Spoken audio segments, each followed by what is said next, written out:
Hi everyone, thanks very much for attending my talk this afternoon. I'm going to be talking about a journey that I went on with my previous team where we decided to share the testing effort and I coached the team in how to test. So first of all, I wanted to introduce myself. My name's Ali Hill, as was mentioned, and I've been testing for just over 5 years now. I started off as a games tester and then moved into a more traditional Agile testing role, and I'm currently working as a test consultant for a digital transformation consultancy called ECS Digital. I've also had an interest in the people and the process side of software development, so I'm really enjoying working as a consultant just now and working with loads of different teams. I'm also active on Twitter, and all of the slides will have my Twitter handle on there, so if you want to tweet about this talk or just follow what I have to say, then feel free to do that. So what am I going to be discussing today? I'm going to be discussing how we identify testing as a bottleneck within our team, the potential countermeasures that we put in place in an attempt to remove this bottleneck, and the benefits that we saw from the countermeasures that we put in place. So I believe that after listening to my talk, you will learn how sharing your testing knowledge can improve your team's productivity, how to involve non-testing specialists within the testing effort, and how sharing your testing knowledge and coaching your team to test can improve communication within your team. So I hope that you'll get some ideas from this talk that you can take back and begin to apply within your own teams and your own places of work. So before I begin, I want to discuss some of the inspirations behind this talk. First up are the Agile testing books by Janet Gregory and Lisa Crispin. So this book gets mentioned at pretty much every software testing conference, but it really promotes working collaboratively within your Agile teams, and especially when it comes to the testing effort. So this is why it really struck a chord with me. And if any new tester was going to ask for a book to read, it would definitely be the Agile testing or the more Agile testing books. Next up are the modern testing principles from the A/B testing podcast, which is hosted by Brent Jensen and Alan Page. And a number of the 7 principles focus on testers, how we should be promoting a quality culture within our teams, and also how we should be a force for practicing continuous improvement within our delivery teams. And again, this struck a chord with me because at the same time, I was going through some lean leadership training. And I was participating in this lean leadership program, which involved a couple of weeks of theory on lean methodologies, lean principles, with our lean consultant called Audrey Boyers. And the real value for me came after this course, when I was coached into how to apply these lean techniques and lean processes into my day job. And I'll cover some of the techniques that we used throughout this talk. So let me set the scene for how the story began. I joined my previous employer in May 2016, and at the end of 2017, I was asked to join a new Agile delivery team. I had a close working relationship and friendship with the other 3 people who were going to be in the team with me. There were 2 developers and 1 architect. And this meant that we could hopefully get off to a really good start. I felt comfortable in the presence of the other team members that I was working with, and I felt comfortable challenging them, and I felt comfortable challenging myself when I felt like there was something that I didn't understand. I felt like I could be vulnerable with the people that I was working with. This team was starting from the very beginning, so no one had to join a work in progress, which meant that we could all hopefully get off the ground running. And I was excited by this prospect because I was going to be working with 3 of my friends, but I was also really nervous because we were getting formed to show how well a high-performing Agile team could operate within the company that we were working in. And I also knew the high standard of the other people that I was joining the team with, so imposter syndrome definitely began to set in for me. So after a few weeks as a member of this team, as a tester on this team, we began to apply some of the lean techniques that I had learned about within my lean training. And one of the first things I wanted to do was improve the efficiency of our processes and our workflow within the team. And through my lean teachings, I knew that an effective way of doing this was to visualize our workflow. And the easiest way for us to do this was to turn our physical whiteboard, which was sitting behind us at our desks, not getting used, into a Kanban board. So this assisted us in so many ways. First of all, people were more engaged when it came to tracking work, because at stand-ups we had a physical whiteboard that we could refer to and move cards from one column to another, which meant that people were really engaged with the tasks that we were creating on this board. It also meant that we could track the way that we were working more effectively. So we were practicing single-piece workflow, which meant that if we had the physical board, we could easily see when someone had more than one task in progress, which could lead to risky context switching. It meant that we could hold each other accountable because it was so easy to see at our desk exactly how many tasks people were working on. But the most important benefit, and the reason that I want to share it with you today, is that it allowed us to identify bottlenecks within our processes, because you could see the way that work was flowing from the to-do to the done column. So our team operated in Scrumban. We worked in 2-week sprints, and we used our Kanban board to visualize the work that we had committed to for that 2-week period. So we would commit to a number of tasks based on our velocity from previous sprints and aim to complete these within our 2-week sprint period. It's quite typical. So I'm going to run through a very simplistic but also quite typical example of one of our sprints. So at the beginning of the sprint, you can see that we've got 3 testing tasks on the board, and these were fed from the same development and architecture tasks that we had committed to at the same time. So halfway through our sprints, a problem began to emerge because we noticed a problem with the way that our sprints were working. In the most simplistic terms, the development and architecture tasks were spawning testing tasks that only I could do at this point. And it meant that halfway through the sprint, I began to fall behind in the testing tasks that I was trying to complete, because my aim was to be able to do the testing tasks at the same time as the developers and architects were working on their own tasks. But with only one tester and 3 other members in the team, it was clear that this wasn't going to be possible in the long term. So at the end of the sprint, I nearly always had at least one testing task in progress, which would then need to be carried into the next sprint. But more than that, it meant that at least one of our work items couldn't be released through our continuous delivery pipeline because we either didn't have any testing taking place or there were no tests ready to be run in our pipeline. So here's an image of our Kanban board in action. I'm sorry the image isn't that good, but I didn't expect to be presenting it in a talk when I took the picture. But you can see that we had horizontal swim lanes for each member of the team, and we had different coloured cards which would signify different types of work. So I don't want to go into all of the different coloured cards, but red cards were interruptions to our sprint. This was typically the type of tasks that someone external to the team would ask you to complete. For example, a manager asking you to jump on a critical task because production was on fire. It was the type of stuff that you hadn't committed to at the beginning of your sprint. And there are also no blue magnets in the picture, but you can see a small key at the top left of this image, and the blue tasks signify tasks that were on hold or blocked. So this was really valuable to us because we could show how often our tasks were getting blocked, either by our own team's work, a task that our team had to complete, or by tasks that other teams had to complete. So by using these different coloured cards and magnets, we could really observe how efficiently we were working and also identify potential improvement areas within our processes. So what was our problem? It was soon raised that, at retrospective, that testing had become a bottleneck. It was preventing us from being able to release to production as often as we would like. And I felt awful about this. We were working really well as a team. We were all high performers individually. But if the customers weren't seeing the benefit of our skills, then why did this really matter? We were firm believers that we weren't finished with a task or a story until it was released into production and customers were seeing the benefit of our work. And this is why we regarded this to be such a big problem. So one thing I've not mentioned about this team is that we were called Team Wolff.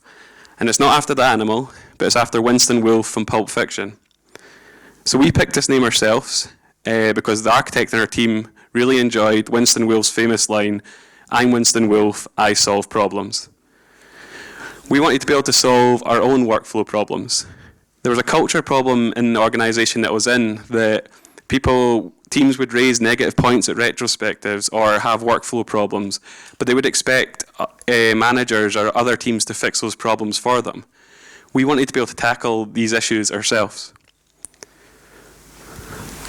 So another lean technique that I introduced to the team was the concept of the 3 C's board. And the 3 C's stand for concern, cause, and countermeasure. So at the end of our retrospectives, or at any time during the sprint, we could add a concern to the board. And it would then be up to the team to identify the root cause of the concern and the potential countermeasure for the concern itself. So after our retrospective, where it was raised that testing was a bottleneck, we identified that the root cause was there was a lack of testing skills within the team, and that was pretty obvious. But what were our possible countermeasures? The obvious solution, or the first one that came to our mind, was that we could ask the company or managers to hire another tester to come into the team, or get a tester from a team who might not be working to their full capacity. But then that wasn't us solving our own problems. So we came to another solution reasonably quickly. I was going to coach the team in how to test. So our solution came about when someone in the team suggested that we begin to knowledge share on the testing effort so that more of us can carry out our testing tasks. I initially thought that this idea was crazy because I'm the tester in the team, and what does it mean for me and my role if other people can do what I'm good at doing? Am I even going to be needed anymore within the team? So we were going to test early together. We were all going to get involved in creating a test strategy.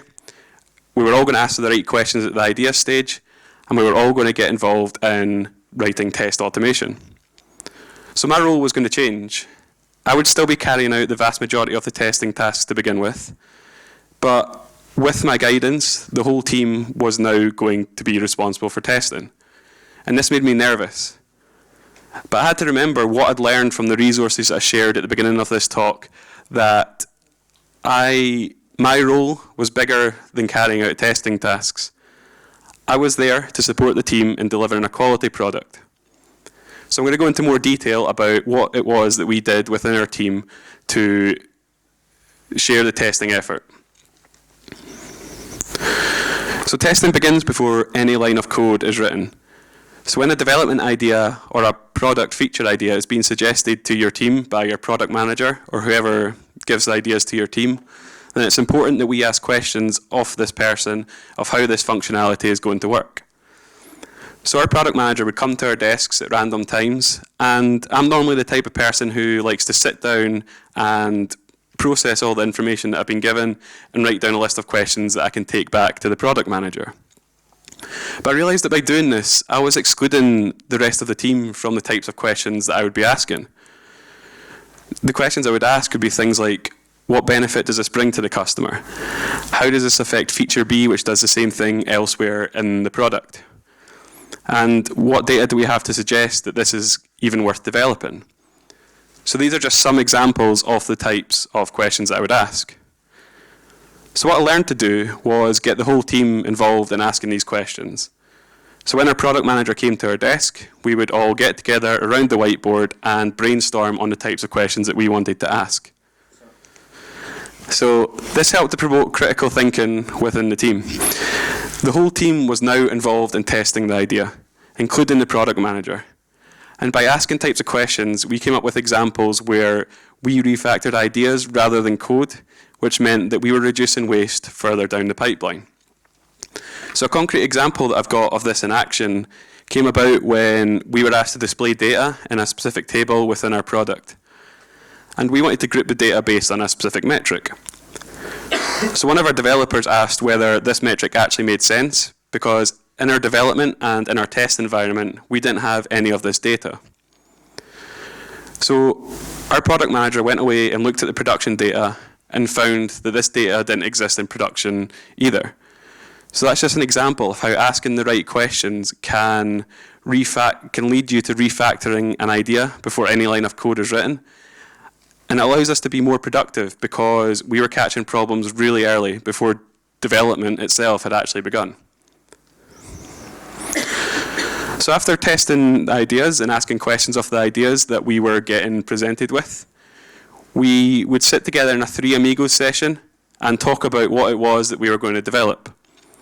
We didn't actually practice BDD within our team, but as we began to share the testing effort, I would ensure that we had as much time to talk about testing as we had to discuss about developing the feature itself. So initially, I would come to the session and present a list of ideas in a predefined list. But over time, we would create these test ideas collaboratively within the sessions themselves. So we used to mob problems together at the design stage. And I used to really enjoy getting together with the team, standing around the whiteboard and mapping out the design of a feature or a piece of functionality. And in the beginning, there were times where I maybe didn't understand how this architecture worked or how it all tied together. But by having these sessions more frequently, I understood the architecture of our software more, and I learned quite quickly how it all worked. So throughout the mob sessions, I would continuously remind the team of testing. So as we went into detail on how to code the feature or how it fits into our architecture, I would ask, so can we test this by doing X? Or can we test this using tool Y? So this helped me to gain an understanding of how the feature worked. There was times where developers would help me create tools to populate databases with millions of rows of data, for example, when we were wanting to migrate our databases. And these mob sessions really helped improve the testability of the product as well. So if I could explain why something would be difficult to test, I could tap into the developer's understanding of the feature and how it was developed and aim to test it in a simpler way. Or they could help by putting in hooks, for example, that I could look at during my testing. So the advantage of doing all of this and putting in all this effort at the planning stage was that we all gained a shared understanding of how the functionality would behave. I lost count of the number of times when I worked in previous teams where I would test something, raise a bug, only to be told that it's not a bug because it wasn't mentioned in the acceptance criteria. And these types of disagreements can be removed by sharing your test ideas and discussing design ideas collaboratively at the planning stage of your functionality.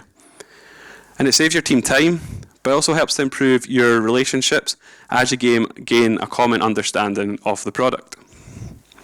So by gaining a shared understanding of the product that we were working on, we were reducing waste because we weren't raising as many bugs further down the line as it got deployed into the test environment. So I used to push to be able to test early iterations of our product as it was being developed. And at first, this was met with a comment about how it wasn't ready to be tested, it hadn't even been deployed to the development environment. But the advantage of testing early iterations was that you can ensure that the bug is meeting the expectations that the team had agreed on early on in the process. And any bugs found at this stage are much cheaper to be fixed now than they are further down the line. So we didn't have an easy way of spinning up local test environments on the product that we were working on. So I found out an easy way to test early was to work with a developer at their machine as they were writing their unit tests. So a lot of the code for our product didn't have a UI, but we started adding in exploratory testing ideas into the unit tests themselves. So we would use minimum, maximum, boundary values as a few examples of the types of tests that we would add. And over time, developers would actively come to me and ask whether we can have a shared testing session. So I like to think that they enjoyed it as much as I did, this pairing session that we were starting. So my one regret with the experiments that I carried out with this team was that we didn't do exploratory testing further down the pipeline. We didn't do exploratory testing using charters, for example, on more mature versions of the product. But I thought there was a more advantage to be brought by bringing exploratory testing closer to the developer's area of expertise and closer to what they're comfortable with. So by working together on early iterations of the product, we removed a lot of frustrations from the team's processes.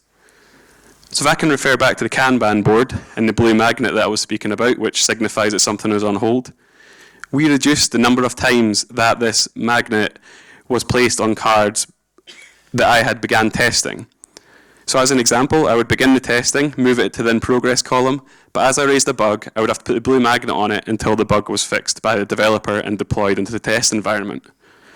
So by testing collaboratively and getting more involved in unit tests, we were catching a lot more edge cases that I would normally raise as bugs. So I also got myself involved in code reviews. And of course, with there being 3 developers on the team, it wasn't always possible to pair with each developer on every single task. But by getting involved in code reviews, it allowed them to walk me through the code. And then I could ask questions about what the code was doing, where the error handling was, and what happens if a customer does a specific edge case. What happens if this edge case happens, for example? So finally, one of the things I enjoyed doing was working on working on metrics for early iterations of the product. We wanted to identify what metrics we could put in place to easily identify whether tests in our automated pipeline had passed or failed. So we mainly worked on a data pipeline, which received data, transformed that data, and spat the data out the other side. But due to the asynchronous nature of our pipeline, it was quite difficult to track which data was at certain points in the pipeline itself. So we needed to have good login messages in place. So together we would sit and discuss the methods that transformed the data and discuss whether we needed to add a login message as the pipeline received this data and as it transformed it, and then when it pushed it out the other end. But by discussing these type of metrics, it helped with our automated tests because we could see whether specific messages were logged and assert against that. But we could also make our product more observable in production. So the main benefit of sharing the testing effort early on in the development process is that I was beginning to share my thought process when it came to testing the code. By focusing on the behavior of the code and working on unit tests together, as well as considering edge cases, I was sharing my testing knowledge with them. And over time, I observed that developers were beginning to ask the same types of questions that I did as they sat together. So I think my persistence was beginning to pay off.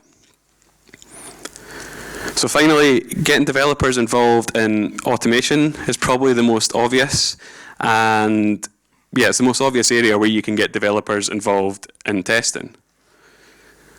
So the first thing I did was ask developers over to my machine as I was writing automated tests for the features that they were developing.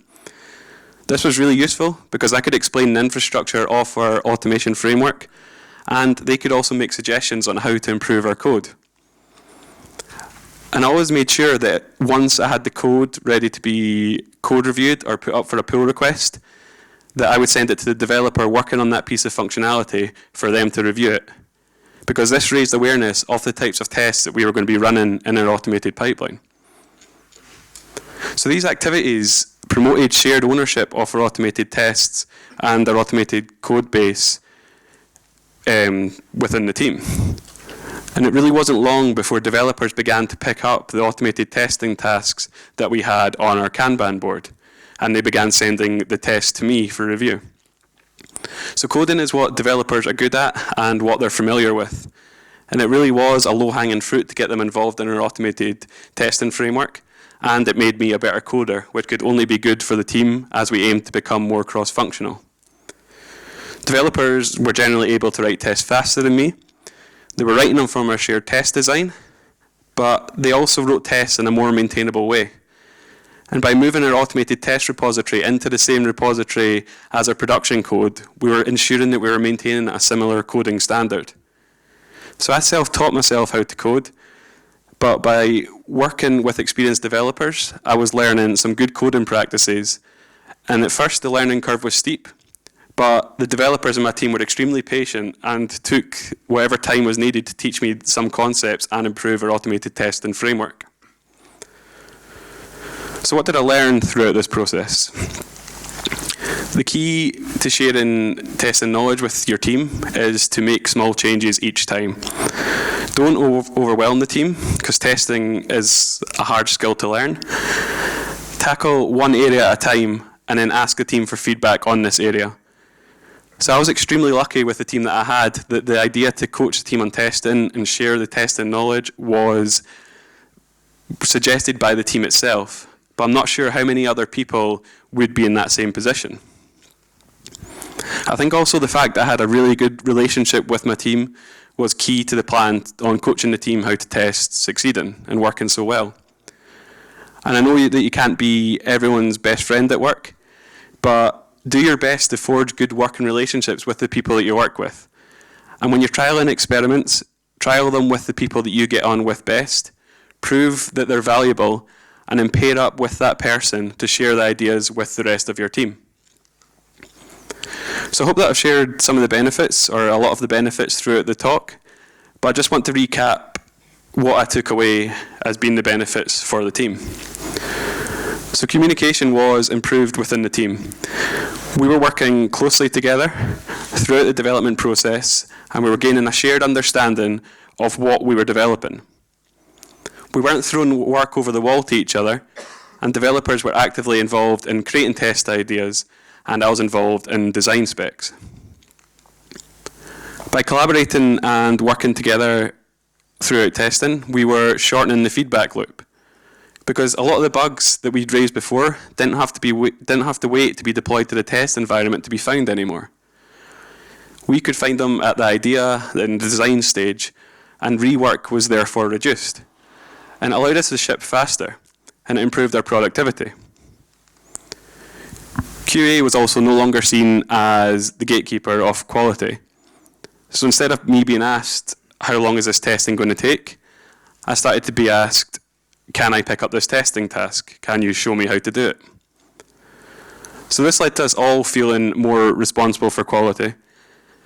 We were all working closer and closer together. We were working with the same aim, and therefore we were starting to build quality into our product. So what can you take away from this talk?